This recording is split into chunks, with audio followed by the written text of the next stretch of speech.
بسم اللہ الرحمن الرحیم الحمد للہ رب العالمین والعاقبۃ للمتقین والصلاة والسلام علی نبینا محمد وعلی آلہ وصحبہ اجمعین اما بعد فعن ابن عمر رضی اللہ تعالی عنہما قال نہى عمر عن بیع امہات الاولاد فقال لا تباع ولا توهب ولا تورث ليستمتع بها ما بدا له فإذا مات فهي حرة رواه البيهقي ومالك وقال رفعه بعض الرواة فوهم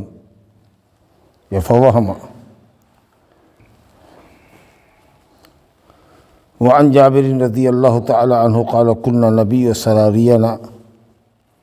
أمهات الأولاد والنبي صلى الله عليه وسلم حي لا يرى بذلك بأسا رواه النسائي وابن ماجه والدارقطني وصححه ابن حبان۔ یہ دونوں حدیثیں امہات الاولاد بچوں کی ماں یعنی لونڈیوں کے بیع کے تعلق سے ہے۔ اسلام میں بیوی کے ساتھ لونڈی بھی حلال کی گئی ہے مردوں کے لیے، مگر بیویوں کی تعداد متعین ہے، مرد کے لیے 1 سے 4 بیوی جائز ہے، لیکن لونڈی جو جنگ سے پکڑ کے لائی جاتی ہے، مسلمانوں کی جو جنگ کافروں سے ہو، یہود و نصارہ سے ہو،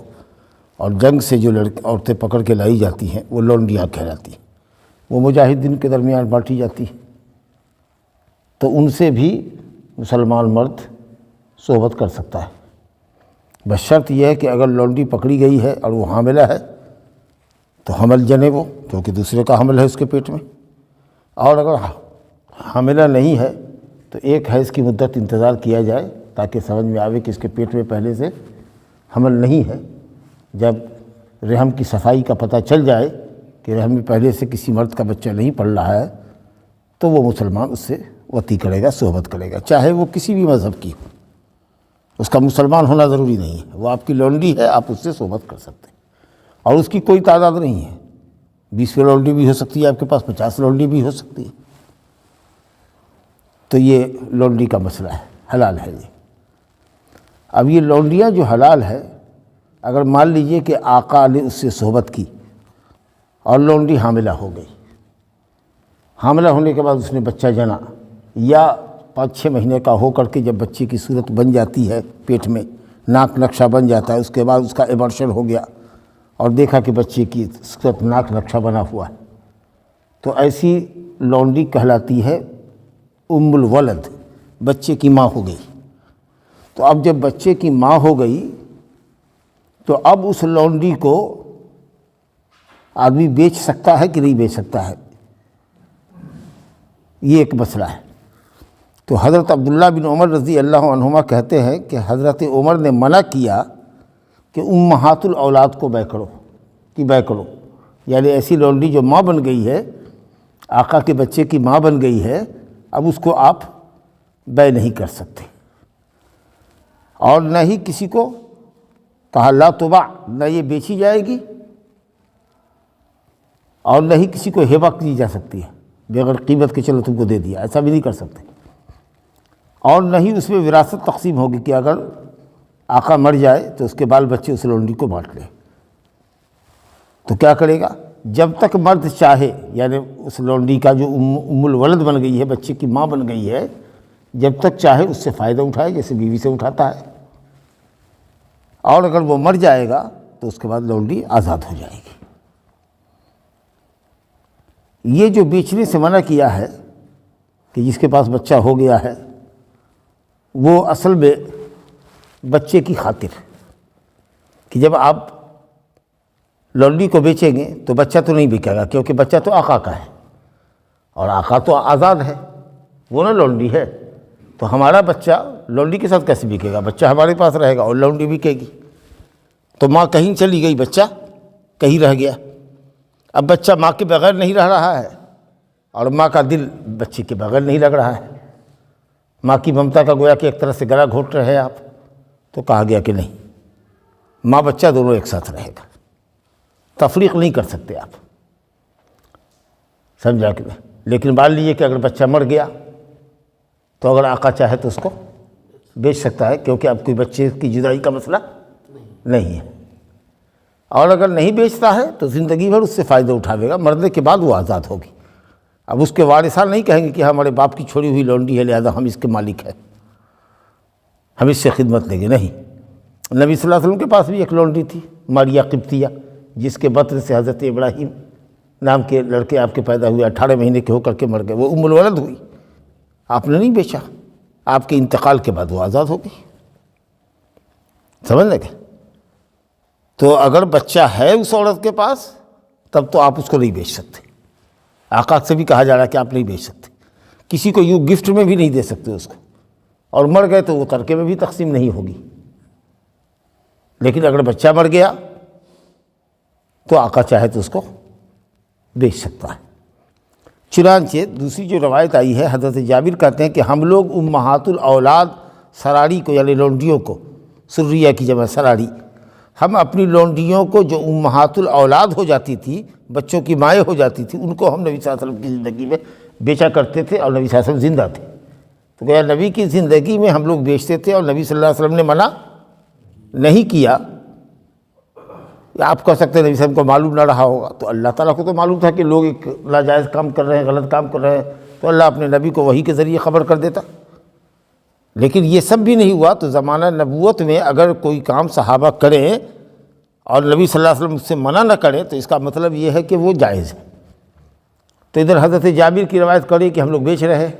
بیچتے تھے امہات الاولاد کو، اور حضرت عمر نے منع کر دیا۔ تو دونوں حدیث میں جو ٹکراؤ لگ رہا ہے، اس کا دفعہ اس کو ایسے ہی اس تعارض کو دور کریں گے کہ حضرت جابر کی روایت میں امہات الاولاد کو بیچنے کی صورت تب ہوتی تھی جب ماں اور بیٹے کے درمیان جدائی کی نوبت نہیں ہوتی تھی، لیکن حضرت عمر نے جو منع کیا وہ اس لیے کہا کہ لوگ لونڈیوں کو بیچ دیتے ہیں اور بچہ ماں کے پیچھے پیچھے بھاگ رہا ہوتا ہے، اور مالک جو ہے وہ بچے کو اپنی طرف گھسیٹ رہا ہوتا ہے کہ نہیں تم کہاں جا رہے ہو، تم تو ہمارے ہو، تم تو آزاد ہو، آزاد باپ کے آزاد بیٹے ہو، تم اس کے ساتھ کیسے جاؤ گے؟ تو حضرت عمر رضی اللہ عنہ خلیفہ تھے اور مصلحت انہوں نے دیکھی کہ یہ مصلحت اچھی نہیں ہے کہ ماں اور بیٹے کے درمیان جدائی پیدا کی جائے، اس لیے اگر بچہ زندہ ہے تب اس کی ماں کو بیچا نہیں جا سکتا ہے، نہ کسی کو گفٹ میں دی جا سکتی ہے، نہ ترکہ بٹے گی وہ، بلکہ جیسے ہی مالک پوری زندگی بھر اس کو رکھے گا جیسے بیوی کو رکھتا ہے اور اس سے فائدہ اٹھاتا رہے، جب مر جائے گا تو خود بخود آزاد ہو جائے گی۔ ایسا نہیں ہے کہ جیسے ہی ماں بنے گی آزاد ہو جائے گی، بلکہ مرنے کے بعد آزاد ہوگی، سمجھا؟ رہا بیچنا تو اگر اولاد اس کے ساتھ ہے تب تو نہیں بیچے گا، لیکن اگر اولاد مر گئی، سمجھا کہ نہیں، یا مان لیجئے کہ آقا کا بچہ ہی نہیں ہے، ہو سکتا ہے کہ دوسرے کا بچہ ہو، کسی غلام سے اس کی شادی تھی اس کا بچہ ہوا، یا نعوذ باللہ ہو سکتا ہے ناجائز حمل کا بچہ ہو، آقا کا نہ ہو، تب ایسی صورت میں آقا چاہے تو اس کو بیچ سکتا ہے، سمجھا؟ تو یہ لونڈیوں کی ایک خاص قسم جو مالک کے یا آقا کے بچے کی ماں ہو جاتی تھی، اس کے بیچنے اور نہ بیچنے کے تعلق سے یہ بات تھی۔ اسی طریقے سے روایت آئے گی کہ اگر کسی کے پاس مان لیجئے کہ دو بھائی ہیں، یہ چھوٹے چھوٹے دو بچے تھے اور یہ دونوں پکڑے گئے، غلام بنا کے آئے گئے اور کسی ایک شخص کی ملکیت میں ڈال دیے گئے، تو یہ اس بھائی کو اس نے اس سے بیچ دیا اور اس بھائی کو اس نے کسی اور سے بیچ دیا۔ نبی صاحب کہا نہیں، جب بیچ رہا ہے تو دونوں کو کسی ایک سے بیچو، اور نہیں تو نہیں بیچو، کیونکہ ایک بھائی کہیں جائے گا ایک بھائی کہیں جائے گا، اور دونوں چھوٹا ہے، دونوں ایک دوسرے کے ساتھ مانوس ہے، کھیلتا ہے، کوئی ایک دوسرے کی جدائی برداشت نہیں کر سکتا ہے۔ ہاں بڑا ہو گیا ہے، بالغ ہو گیا ہے تو کہیں نہ کہیں بیچ دو، لیکن دونوں ایک ساتھ رہنے والا، اٹھنے بیٹھنے والا ہے، تو دو بھائی ہو، دو بہنیں ہو، ایک بھائی ایک بہن ہو، اگر کسی ایک آدمی کو مل جائے تو اس کے درمیان تفریق کرنا اس کو جائز نہیں ہے۔ دیکھیے نا، بچہ کوئی لے آتا ہے، چھوٹا بچہ کو لے آتا ہے چڑیا کا پکڑ کے، تو آپ کے دل میں بھی درد ہوتا ہے کہ اس کی ماں پریشان ہوگی اس بچے کے لیے، سمجھا کہ نہیں؟ اور وہ چڑیا منڈلا رہی ہے، منڈلا رہی کہ بڑا بچہ کہا گیا، اور بچہ ہے کہ وہ الگ چیں کر رہا ہے اپنی ماں کے لیے۔ تو یہ تو جانوروں کے اندر بھی یا پرندوں کے اندر بھی اللہ نے ہمدردی رکھی ہے، آپ کیسے ماں کو بیٹے سے الگ کر رہے ہیں، بیٹے کو ماں سے الگ کر رہے ہیں؟ اسی حضرت عمر نے کہا کہ مصلحت یہ نہیں ہے کہ آپ اس کو بیچیں، ہر چند کہ وہ آپ کی لونڈی ہے لیکن آپ اس کو بیچ نہیں سکتے، کیونکہ ام الولد ہے اور بچہ آپ کے پاس ہے اور ماں کہیں اور ہے، تو اس لیے یہ ناجائز ہے۔ الا یہ کہ تفریق کی نوبت نہ آتی ہو۔ چلیے ایک دوسری حدیث دیکھیے، حضرت جابر بن عبداللہ انصاری رضی اللہ عنہ سے روایت ہے، قال انہوں نے کہا نہا رسول اللہ صلی اللہ علیہ وسلم عن بیع فضل الماء، رواہ مسلم، وزاد فی روایہ وعن بیع ضراب الجمل وعن ابن عمر رضی اللہ عنہ۔ اچھا ایک بات اور کہہ دیتے ہیں آگے، حضرت ابن عمر کی روایت تھی، اس روایت کے اندر آپ نے دیکھا انہوں نے کہا کہ نہا عمر نے منع کیا۔ عمر حضرت ابن عمر کے باپ نہ ہوئے، عمر کا بیٹا روایت کرتا ہے کہ عمر نے کہا، یعنی عبداللہ بن عمر کے بیٹے عبداللہ سے روایت ہے، وہ کہتے ہیں کہ عمر نے منع کیا، تو بیٹا اپنے باپ کا نام لے سکتا ہے، سمجھا کہ نہیں؟ فلاں صاحب نے ایسا کہا تھا، اگر کسی کے بیٹے ہیں، آپ عبداللہ کے بیٹے ہیں، تو آپ کہیے کہ عبداللہ نے ایسا کہا تھا، کون؟ وہ میرے جو والد ہیں۔ تو آپ نام تو لے سکتے ہیں لیکن پکار نہیں سکتے ہیں باپ کو اس کے نام سے۔ ہو عبداللہ صاحب، باپ کو ایسے پکارا جائے گا؟ حضرت ابراہیم خلیل اللہ علیہ السلام نے اپنے کافر باپ کو کہا یا ابت، اے ابا جان، تو باپ کو ابا، باپ یا جو بھی کہتے ہیں وہ کہہ کے پکاریے گا کہ اس کا نام لے کے پکاریے گا، یہ گستاخی اور بدتمیزی مانی جاتی ہے۔ لیکن اگر کوئی یہ کہے کہ فلاں صاحب نے یہ کہا، سمجھا کہ نہیں، تو باپ کا نام لینے میں کسی بات کو ذکر کر رہے ہیں اور باپ کا نام لے رہے ہیں کہ حضرت عمر نے منع کیا، مراد میرے والد نے، تو ایسا کہنے میں کوئی حرج نہیں ہے، لیکن خطاب نہیں کرنا چاہیے باپ کو، اس کے نام کے ساتھ متوجہ کرنا ہے اپنی طرف۔ تو عبد الودود کا بیٹا کہا، ہو عبد الودود صاحب سنیے، ادھر دیکھیے، تو بیٹا ہو کے باپ کا نام لے کے ایسے پکارتا ہے، تو ایسا تو ہمارے معاشرے میں بھی نہیں ہوتا ہے، چاہے جائے کہ مہذب معاشرے میں لوگ ایسا کرتے، یا حضرت ابن عمر جیسا، حضرت عبداللہ بن عمر جیسا مؤدب آدمی اپنے باپ کو نام لے کے پکارتا، ایسا نہیں تھا۔ لیکن غائبانہ میں کہنے میں کوئی حرج نہیں ہے کہ حضرت عمر بن خطاب رضی اللہ عنہ نے منع فرمایا، خلیفۃ المسلمین نے، سمجھا؟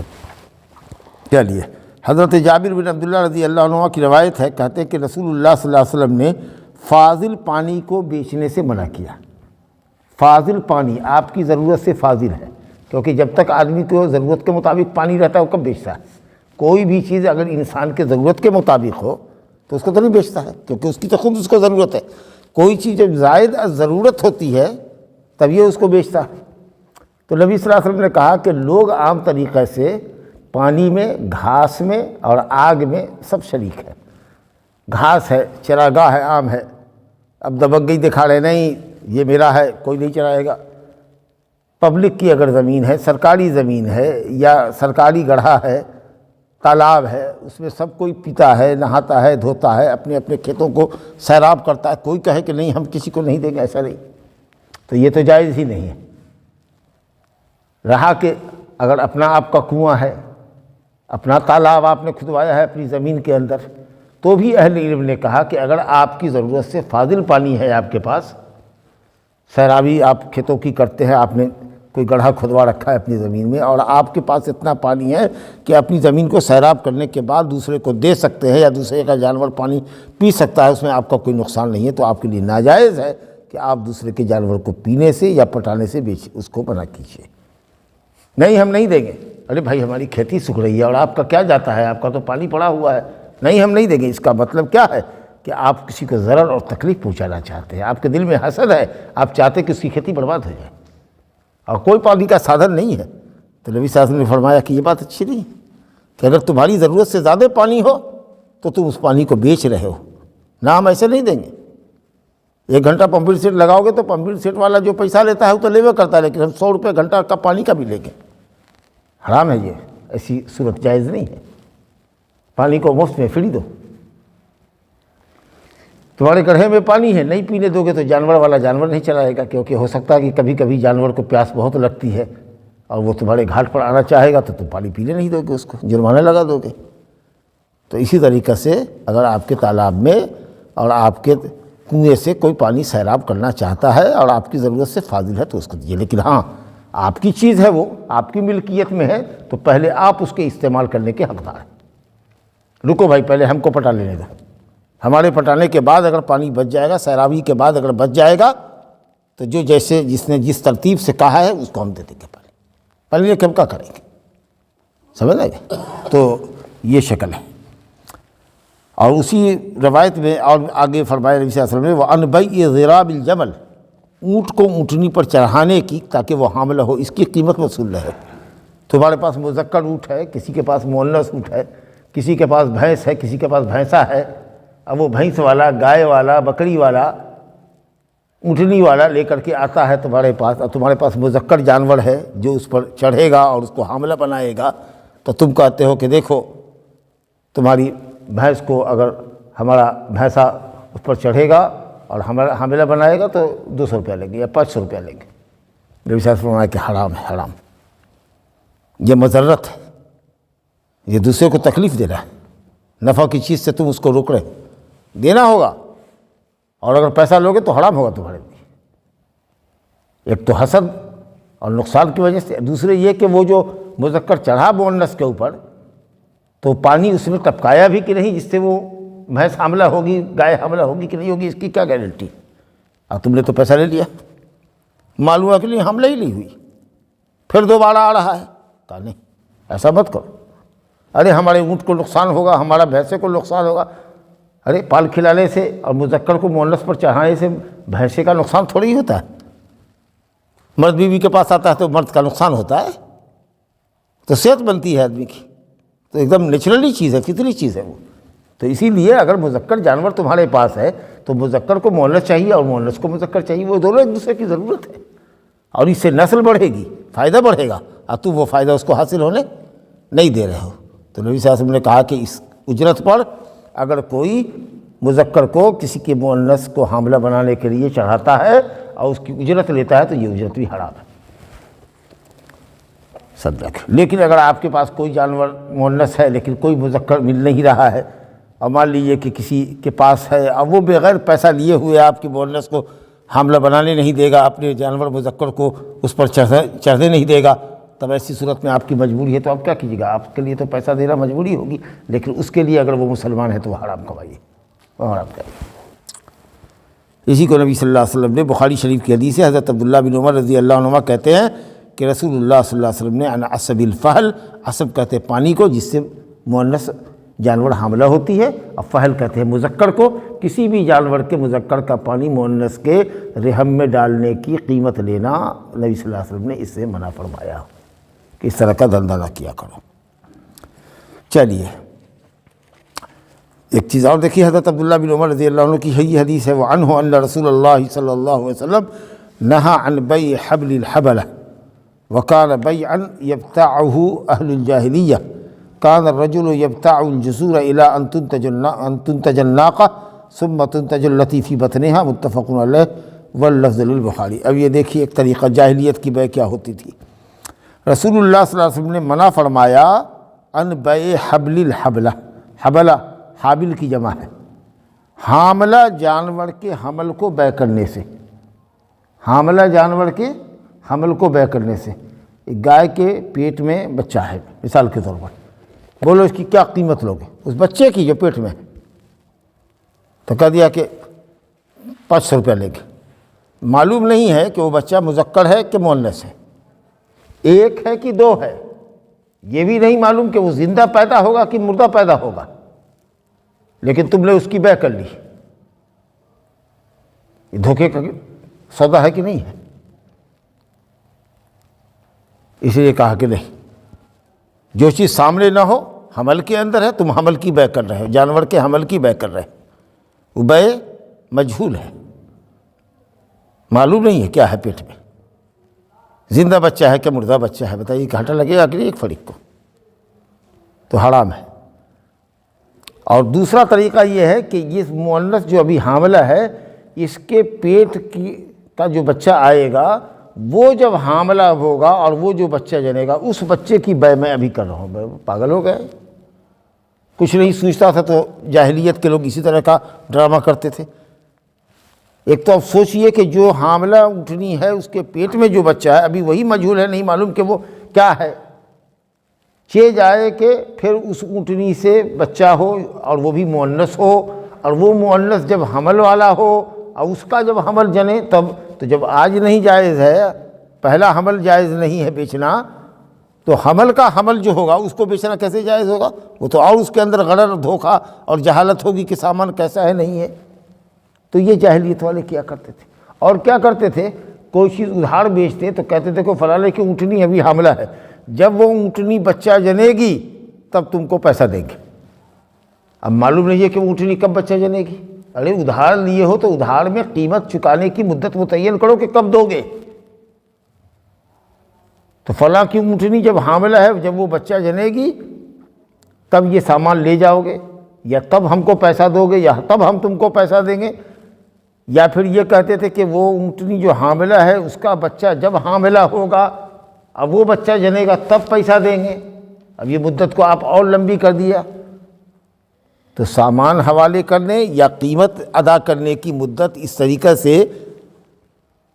اننون ہو، معلوم نہ ہو کہ کب یہ کیا ہوگا، یہ جائز نہیں ہے۔ اگر آپ ادھار کسی سے لیتے ہیں تو وقت متعین کیجئے کہ کب پیسہ دیجیے گا، تاکہ وہ اس سے پہلے نہ مانگے اور آپ اس مدت کے بعد تاخیر مت کیجیے، ٹال مٹول مت کیجیے۔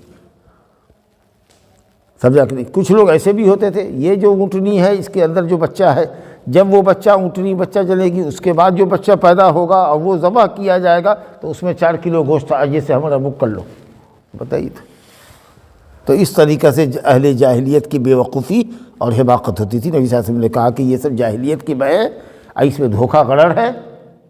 اس لیے یہ جائز نہیں ہے۔ تو نبی صلی اللہ علیہ وسلم نے حاملہ جانوروں کے حمل کی بے سے منع کیا، یا حاملہ کے حمل کو بیچنے سے منع کیا۔ وَقَانَ بَيْعًا، کہتے ہیں یہ ایک بے کی صورت تھی، یبتعہ اہل الجاہلیہ، جو اہل جاہلیت جن کے درمیان جہالت بہت پھیلی ہوئی تھی، یعنی نبی صلی اللہ علیہ وسلم کی بعثت اور رسالت سے پہلے وہ لوگ اس طرح کی بے کیا کرتے تھے۔ کیسے؟ کان الرجل یبتع الجزور، کوئی شخص اونٹ کو، مذکر اونٹ کو خریدتا تھا، کب؟ جبکہ اونٹنی بچہ جنے گی تب اس وقت سامان دیں گے، حوالے کریں گے، یا تب اس وقت ہم قیمت تم کو دیں گے۔ یا پھر یہ ہے کہ وہ اونٹنی بچہ جنے گی، پھر وہ بچہ جب دوسرا بچہ جنے گا، اب کیا ضروری ہے کہ وہ مؤنث ہی اونٹنی جنے؟ ہو سکتا ہے مذکر جنے تو معاملہ ہی گڑبڑ ہو گیا، تو تم پیسے نہیں دو گے۔ تو یہ اونٹنی جو حاملہ ہے اس کا بچہ جب حاملہ ہوگا اور بچہ جنے گا تب دیں گے۔ تو اس کا مطلب یہ کہ ضروری ہے کہ جو اونٹنی کے اندر حمل ہے وہ مؤنث ہو، پھر وہ حملہ ہو، پھر وہ بچہ جنے، تب جا کر کے تم قیمت ادا کرو گے۔ یہ جو صورت ہوتی تھی یہ جاہلیت میں لوگ کرتے تھے کہ اونٹ کو بیچتے تھے یا خریدتے تھے اس وقت تک کے لیے جب تک کہ اونٹنی بچہ نہ دے، اور پھر وہ اونٹنی کے پیٹ میں جو دوسرا بچہ حمل آئے گا وہ بچہ نہ جنے۔ تو نبی صلی اللہ علیہ وسلم نے فرمایا کہ اس طرح کا معاملہ درست نہیں ہے۔ سمجھا کہ نہیں؟ گویا کہ قیمت کی ادائیگی کی مدت معلوم ہونی چاہیے کہ کب قیمت دینی ہے۔ اور حضرت عبداللہ بن عمر ہی رضی اللہ عنہ سے روایت ہے کہ رسول اللہ صلی اللہ علیہ وسلم نے منع فرمایا ان بیع الولاء وان ہبتہ، بیع الولاء سے، غلام کو جب آزاد کرتے ہیں۔ حضرت بریرہ کے واقعے میں آپ کو یاد ہوگا کہ میں نے بتایا تھا کہ بریرہ کے واقعے میں یہ ہے کہ جب آدمی کسی لونڈی کو آزاد کر دیتا ہے اللہ کے لیے، اور وہ اس لونڈی جب آزاد ہو کر کے پیسے والی ہوتی ہے اور کوئی خاندان میں مذکر رشتہ دار اس کا ترکہ پانے والا نہیں ہوتا ہے، تو ترکہ آخر میں آزاد کرنے والے مرد یا عورت کو دیا جاتا ہے، جس کو ولائے عتق کہتے ہیں۔ تو اس کو بیچ نہیں سکتے آپ کہ فلاں ہم تو جا رہے ہیں مرنے کے بعد، لیکن یہ جو ہماری لونڈی ہے یا لونڈا جس کو ہم نے آزاد کیا ہے، اگر یہ صاحب مال ہوگا اور اس کے خاندان میں کوئی مذکر رشتہ دار وارث اس کا نہیں ہوگا تو تم لے لو گے، ایسا نہیں ہوگا۔ یہ ایسے ہی ہے جیسے کوئی باپ اپنے بیٹے کی بنوت کو بیچے یا بیٹا اپنے باپ کے ابوت کو بیچے۔ کسی کو کہے کہ میں نے اپنے باپ کی ابوت کو کہ وہ میرا باپ ہے، میں نے تمہارے ہاتھ حوالے بیچ دیا، نہیں۔ جو باپ ہے آپ کا وہی باپ رہے گا، اور جس کے آپ بیٹے ہیں وہی بیٹا رہے گا۔ وہ باپ اور بیٹے کا رشتہ بکتا نہیں ہے۔ تو اسی طریقہ سے آقا جب کسی غلام کو آزاد کرتا ہے تو بوجھیے کہ اس کو ایک طرح سے نہ سے ہاں ملایا۔ پہلے وہ جانور کی طرح بیچا خریدا جاتا تھا، ایک پیسہ بھی نہیں کما سکتا تھا، کماتا تو آقا چھین لیتا تھا اس کا، وہ اس کا مالک آقا ہوتا تھا۔ لیکن اب وہ کمانے لگا، زندگی جینے کا حقدار ہو گیا، آزاد ہے، جیسے تم آزاد ہو، جیسے اس کا آقا آزاد ہے ویسے وہ آزاد ہے۔ تو ایک طرح سے گویا جیسے باپ بیٹے کو پیدا کرتا ہے اسی طریقے سے گویا کہ وہ پیدا ہوا اس سے، اور انسان کی گنتی میں گنے جانے کے لائق ہوا۔ تو کوئی اپنے غلام کی ولا کو کہ ہم نہ لے کر کے تم اس کو لوگے، یہ جائز نہیں ہے۔ اگر آپ زندہ رہیں گے اور آپ کا غلام یا آپ کی لونڈی جس کو آپ نے آزاد کیا ہے، اگر وہ ترکہ چھوڑے گی جس میں آپ وارث ہوں گے تو آپ ہوں گے، نہیں ہوں گے تو آپ کا بال بچہ ہوگا، لیکن آپ کسی دوسرے کے ہاتھ اس کو بیچ نہیں سکتے ہیں، ہبہ نہیں کر سکتے ہیں۔ جیسے کہ باپ اور بیٹے کا رشتہ نہیں بیچا جا سکتا ہے، اسی طریقے سے ولائے عتق کو نہیں بیچا جا سکتا ہے۔ ایک اور حدیث دیکھیے، ابو ہریرہ رضی اللہ عنہ سے روایت ہے، رسول اللہ صلی اللہ علیہ وسلم نے منع فرمایا، ممنوع بیع کا بیان چل رہا ہے کہ کون کون سی بیع ناجائز ہے، عن بیع الحصاۃ وعن بیع الغرر، رواہ مسلم، دونوں ایک ہی چیز ہے لیکن خاص ایک شکل کو یہاں پر ذکر کیا گیا ہے کہ کنکڑی کی بیع کرنے سے، کنکڑی کی بیع کرنے سے منع فرمایا۔ تو کنکڑی کی بیع کرنے کا کیا مطلب ہے؟ یعنی کنکڑی کے ذریعے جو بیع ہو، مثال کے طور پر کوئی یہ کہے کہ بھائی لو کنکڑی، ہوتا تھا 100 بکری ہے، جس بکری کے پیٹھ پر یہ کنکڑی تمہاری گرے گی، پھینکو، نشانہ لگاؤ، وہ تم کو ہم 100 روپے میں دے دیں گے یا 1000 میں دے دیں گے، چاہے وہ 10,000 کی بکری کیوں نہ، اور اس میں ہو سکتا ہے کہ 500 کی بھی بکری ہو، مریل بکری ہے، کوئی ہو سکتا ہے 2000 کی بھی ہے،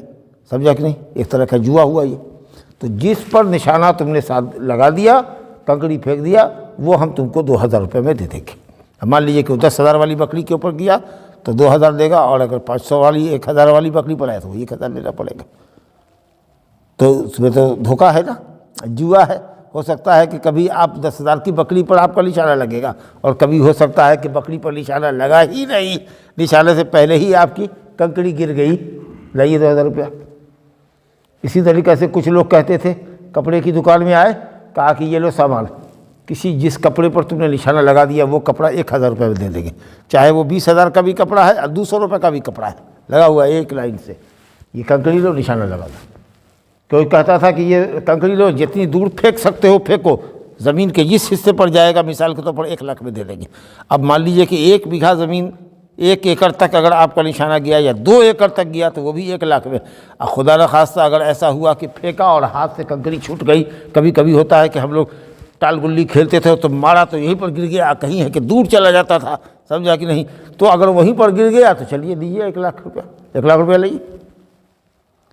اور جس طرف سے کنکڑی پھینک رہے ہیں، اگر آپ کے موافق ہوا ہے تو کنکڑی چلی جائے گی جی، 200 میٹر چلی جائے گی، اور اگر الٹی ہوا چل رہی ہے، پچھم کھڑے ہوئے ہیں، آپ پورب پھینک رہے ہیں، آپ پورویہ ہوا چل رہی ہے، تو معلوم یہ ہوا کہ صاحب وہ 100 گز بھی نہیں جا سکی آپ کی۔ تو اس طریقے سے کنکڑی پھینک پھینک کر کے لوگ بیع کرتے تھے، اور اس کی ایک رقم متعین ہو جاتی تھی کہ اتنا روپیے میں یہ سامان بکے گا، چاہے آپ کی کنکڑی وہ 200 گز جائے یا 2 میٹر پر گر جائے، آپ کو اتنا پیسہ دینا ہے۔ یہ کیا ہے؟ یہ بھی دھوکہ ہی ہے، غرر ہے۔ تو یہ ایک شکل عام تھی وہاں پہ۔ اسی طریقے سے آنکھ بند کر کے چلو، آنکھ بند کر کے آؤ، اور جس بکری کو تم نے چھو دیا، جس کپڑے کو چھو دیا، وہ کپڑا تمہارے لیے 5000 میں۔ اب وہ 200 روپے کے کپڑے کو چھوا ہو تم نے، یا 2 لاکھ کا تھن چھو دیا ہو، وہ سب تمہارا 5000 روپے میں ہو گیا۔ تو یہ اندھے کی طریقے سے آؤ، چھو دو، ہو گیا، سمجھا کہ نہیں؟ ہاں۔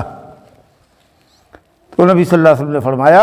کہ کنکڑی پھینک کر کے کوئی چیز بیع مت کرو، نشانہ لگا کر کے، اور اسی طریقے سے دھوکے کی بیع مت کرو۔ بالکل بات واضح ہونی چاہیے، کٹھا متعین کرو نا کہ کیسے کٹھا بیچو گے، سمجھا کہ نہیں؟ یا چھوڑو، ہنڈے ہی بیچنا ہے، یہ پلاٹ دیکھ رہے ہو، معلوم نہیں کہ کتنا ہے، کیا ہے، ہنڈی بولو، تو ہنڈا بھی بیع کر سکتے ہیں اور ناپ کر کے بھی بیع کر سکتے ہیں، آپ کی مرضی۔ یہ ٹوکری ہے، 20 روپے کلو دیتے ہیں سیب، لیکن اگر آپ چاہتے ہیں تو 1000 روپے میں پوری ٹوکری لے جائیے۔ لوگ کہتا ہے کہ چھوڑو کلو 2 کلو، پوری ٹوکری کا دام بولو، پورے ٹھیلے کا دام بولو، تو ایسے بھی آپ کر سکتے ہیں، لے سکتے ہیں، سمجھا کہ نہیں؟ لیکن غرر اور دھوکہ نہیں ہونا چاہیے، سمجھا کہ نہیں؟ جو چیز ہو وہ بالکل کلیئر ہو، واضح ہو، کہ اگر اس کی حقیقت انسان کو، ایسا بیع غرر کہتے ہیں ایسی چیز کہ اگر اس کو انسان کو اس کی حقیقت کا جب پتہ چلے تو وہ افسوس کرے کہ جا دھوکے میں رہ گیا۔ تو کبھی ہم بازی جیت گئے، کبھی ہمارے سامنے والا بازی جیت گیا، یہ طریقہ نہیں ہونا چاہیے۔ لین دین میں معاملہ بالکل صاف ہونا چاہیے کہ کتنے میں دو گے، کتنے میں لوگے، بھاؤ بٹا طے کر کے آپ معاملہ کیجیے تاکہ اختلاف نہیں رہے۔ اور ایک حدیث اور وعنہ ابو ہریرہ رضی اللہ عنہ سے ہی روایت ہے کہ رسول اللہ صلی اللہ علیہ وسلم نے فرمایا من اشترى طعاما فلا یبیعہ حتی یقطع لہ، رواہ مسلم، کہ جس نے کھانا خریدا، کوئی چیز کھانے کی، غلہ وغیرہ خریدا، مثال کے طور پر آپ 1 کنٹل دھان کسی کے یہاں سے خرید کر کے لائے، اب پھر اس کنٹل کو لا کر کے 2 دن یا 4 دن کے بعد آپ بیچ رہے ہیں، تو نبی صلی اللہ علیہ وسلم فرما رہے ہیں کہ دوبارہ جب تم اس کو بیچ رہے ہو دوسرے سے تو پھر اس کو تولنا پڑے گا۔ یہ نہیں کہ پہلا کانٹا جو کیا ہے اسی کانٹے پر دو گے، یہ ایسا نہیں ہو سکتا، کیونکہ ہو سکتا ہے کہ وہ دانہ اگر گرمی کا زمانہ رہتا ہے تو دانہ سوکھتا ہے، جب فضا میں نمی رہتی ہے، برسات کا زمانہ ہو یا جاڑے کا زمانہ ہو تو کم نہیں ہوتا ہے مال، لیکن جیسے ہی غلوں پر دھوپ پڑتی ہے یا فضا گرم ہوتی ہے تو دانہ سکڑتا ہے، وزن اس کا کم ہوتا ہے، سمجھا؟ تو اطمینان کرنے کے لیے کہ کیا بائے نے جو دیا تھا 1 کنٹل اور اب ہمارے یہاں آ کر کے وہ 99 ہی کلو ہوا، 1 کلو کم پڑ رہا ہے، تو تم جو دوسرے کو دو گے 1 کنٹل میں تو گویا کہ تم نے 1 کلو کا دام زیادہ لیا اور اس بیچارے دوسرے خریدار کا 1 کلو کا دام زیادہ لگا، تم کو فائدہ ہوا اس کو نقصان ہوا، نہیں ایسا نہیں چلے گا۔ جتنا ہاتھ ہوگا اتنا دفعہ اس کو تولنا پڑے گا۔ عام طریقے سے لوگ کہتے ہیں نا کہ روپیہ اگر دے لے رہے ہو تو جتنے ہاتھ میں جائے روپیہ گن لو، اب گنا ہوا ہے دیا ہے آپ نے، اسی گڈی کو نکال کر کے دوسرے کو دیا، ہو سکتا ہے کہ جہاں گھر میں رکھا ہو کسی نے 1 نوٹ اس میں سے نکال لیا ہو، آپ اس کو دوبارہ گنیے یا اس کو کہیے کہ گن لو ہمارے سامنے، بعد میں نہیں کہنا کہ روپیہ کم تھا۔ تو اسی طریقے سے اگر غلہ آپ خرید کر کے لائے ہیں اور یہ جانتے ہیں کہ یہ 100 کلو ہے تو دوسرے کو بیچنے کے لیے آپ کو دوبارہ اس کو ناپ کر کے تول کر کے دینا ہوگا، کانٹا کرانا آپ کی ذمہ داری ہے کیونکہ بیچنا آپ کو ہے، سمجھا کہ چاہے آپ منافع لے کے بیچیے، آپ لائے ہیں 2000 روپے کنٹل دھان، آپ بیچ رہے ہیں 2200 روپے، لیکن دوبارہ کانٹا کر کے دینا آپ کی ذمہ داری ہے۔ پہلے وزن پر آپ اس کو بیچ نہیں سکتے ہیں کیونکہ ہو سکتا ہے کہ وزن کم بیش ہو۔ انشاءاللہ تعالی یہ گفتگو پھر آگے بھی جاری رہے گی۔ وباللہ التوفیق، وصلی اللہ علی نبینا محمد وآلہ وصحبہ۔